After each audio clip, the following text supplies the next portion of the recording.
Well, Sergiño Dest has enjoyed a trophy-winning career for both club and country, playing for some of the biggest clubs in Europe, while also establishing himself as a key figure for the U.S. men's national team. A knee injury sidelined Sergiño for almost a year, but he has recovered and ready to get right back into being that skillful and entertaining attacking fullback PSV and USMNT fans love watching. Without further ado, Sergiño, welcome to the show, man. Thank you. Appreciate it.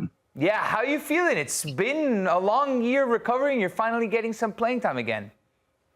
Yeah, I'm feeling good. Not perfect yet, but because of the injury, it takes time to come back. But I'm happy to be back now. Yeah. Sergiño, we just saw a highlight package, a highlight reel of some of your best moments in the Champions League and with PSV. Do you have a favorite moment or most memorable moment? Because I can think of one against Sevilla. Champions League now, you mean the cross? Yeah, the cross, man. The cross. No, I think my first goal for Barcelona in the Champions League. Yeah, Dynamo Kiev away. We're on the eve of a Champions League semi-final. Well, actually, that game's tonight. How have you been seeing Barcelona? What do you think of them so far? I think they're amazing at this moment. I feel like Hansi Flick is doing a really great job. Because they kind of have had the same players as before, and they're killing almost everyone. So I feel. It's really nice to look at the players now and look at the team, the way how they play, the way how they score goals all the time. And obviously they have some amazing talents as well. Yeah, one amazing talent, Lamine Yamal. I mean, my word, what can we not say about him? Nico, you were wax poeting about him last week. The whole world is. You were there when these players, the Pedris, the Lamine Yamals, the Gavis, they were all coming through the system. Did you foresee them and him in particular being this good? He was 15, man. He was 15, so he was pretty young, He was pretty young. And I only had a preseason because I went to AC Milan on loan. And when I came back for the preseason, obviously I saw some things already, but it was, not enough time to really see, these skills. Because after, when I saw him in the Champions League and La Liga and growing up as a star, then I was like, wow, Wait, hold up. So he was 15 when you were there. He wasn't training with the first team? I think he already made his debut, but I was in AC Milan at that time. And then I came back. We had the preseason, so he was 15 or 16, I think 15. We didn't really play a lot of games, a lot of games like that. So I saw some things, but I couldn't see the things that he's doing right now on the highest stage, yeah. Yeah, don't tell me Sergiño Dest at left back, Lamine Yamal at right winger. That wouldn't be a great matchup in training, huh? I will do it, man. I will do it. I know that you're a big fan. I know you got something going on under that hoodie right now. So maybe we're ready for the next couple of days. But Lamine Yamal, he changed his hairstyle for the big moment. What do you think of that? Yeah, it's nice. It's nice. I think a lot of players do that as well. He wanted to keep it as a secret. So, it was funny. It was funny, actually. Yeah, look, I can't wait to see yours because we were talking to you beforehand. As Zico alluded, you got something cooking underneath that beanie. Are we going to see it, the end of the season, maybe Gold Cup? Look, if I play World Cup, I always said, I will dye my hair. Last World Cup, I dyed my hair for the first time in my life. And I pretty liked it. A lot of people liked it around me. So, if I play the next World Cup, I will dye my hair again, and I don't know which color yet. But at this moment, it's just like a mini afro, because I'm going to put the braids in tomorrow again. But I can't show you it. I'm sorry, man. Well, I want to switch over to your time at PSV. I mean, going back to the Champions League campaign last season, I thought you and the USMNT contingent, you guys were outstanding to help PSV get to the knockout round. But you've had some adversity. I think you missed almost 250 games with the knee injury. What's the road to recovery been like for you since that injury? It was a tough time, man. It's the first time in my career that I had an injury that intense, that bad. I have only heard these kind of months of injuries by other players, but never by myself. And then they told me it was 9 months, 10 months, and I was like, wow, I have to do surgery. So it was a difficult time in my life, but at the end I was just like, okay, I have to accept it. I have to look forward, because I can't stay in the past. It already happened. I can not change anything about it. So I did my surgery and I went to work. I went to work a lot. Then I came back. I had a little setback again, with the muscles around because they need to get used to the load and the high intensity again. And I'm still working on that. But yeah, I'm back now, and hopefully I can be back in the national team this summer.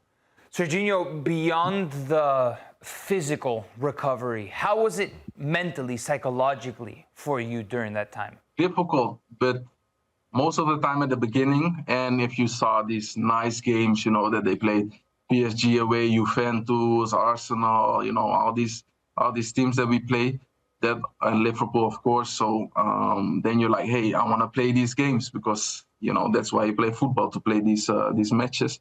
And because I accepted it, it was pretty calm. It wasn't too hard. I had the right people around me. I was enjoying life in on a different level, with things outside of football. So it was okay.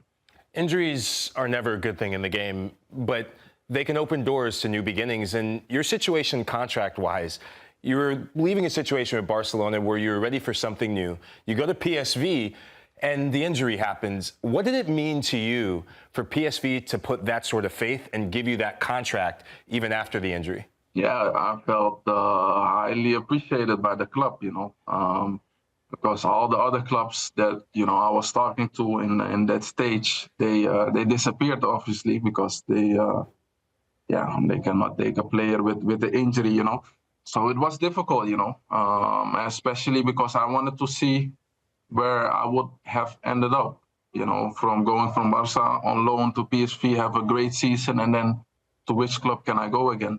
So I guess we will never know about that.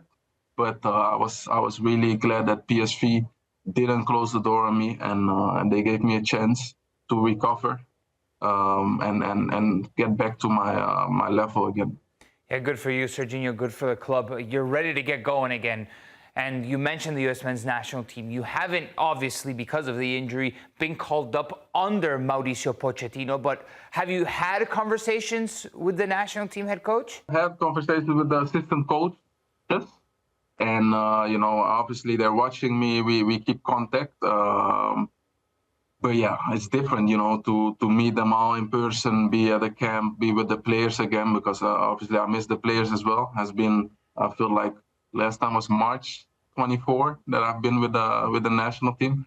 So it's been way too long, and we have obviously a World Cup coming up, and I want to spend as much time as possible with the players to be in the best shape with the team to be ready for the World Cup, Because I feel like we have some work to do as well as a team, Let's be honest, it's been tough times as of late. The difficulties in the Gold Cup, the difficulties in the Nations League, and a bit of underperforming. What do you think has been missing in those two tournaments, especially when watching the Nations League? I don't know, man. I think willing to work 100%, with the whole team, because that is our spirit. And I think, we are in our best version if everybody gives 100%, and maybe some creativity.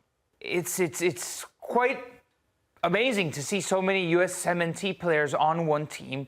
How has that been for you? How has that connection been throughout the season, and can that possibly help for the national team? I definitely feel so.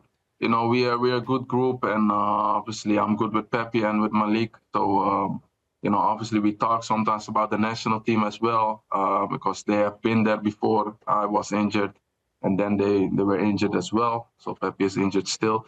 But yeah, it helps. It helps a lot, because you already have a kind of connection with them. And just imagine if you play together, even in the national team, then, you know each other better, and you know how to play with each other. So it makes it easier. Funny enough, you guys have completely different backgrounds, right? I mean, you're Dutch American, Malik is German American, Pepe is Mexican American, but the U.S. is kind of like the common denominator there. So what's it like, all feeling American but having these different cultures? It's funny, Some people call us, fake Americans, the other one as well, with Malik, with me, because we are not born there. But it's funny, and I think that helps as well with the culture in the team. We're from different backgrounds, different academies where we grew up, and a style of play. So I feel like that Europe kind of influences help as well in the national team. I hear you're quite the TikToker, right? So when you look at swag, when you look at what's missing from the national team, what sort of swag can you add to the national team? Well, maybe through social media, through some TikTok? I'm a TikToker. Word on the street, no? Yo, that's a video of 6 years ago. That was in COVID, man. I don't do that stuff anymore. No, I also lost my my password and everything, so I just got it back. But you will not see these type of videos anymore. I was young. Listen, Sergiño, save it for the Gold Cup coming up. Maybe we can see some celebrations at the end of that tournament in mid-July. Sergiño, it was great having you, man. Thank you, man. Appreciate it.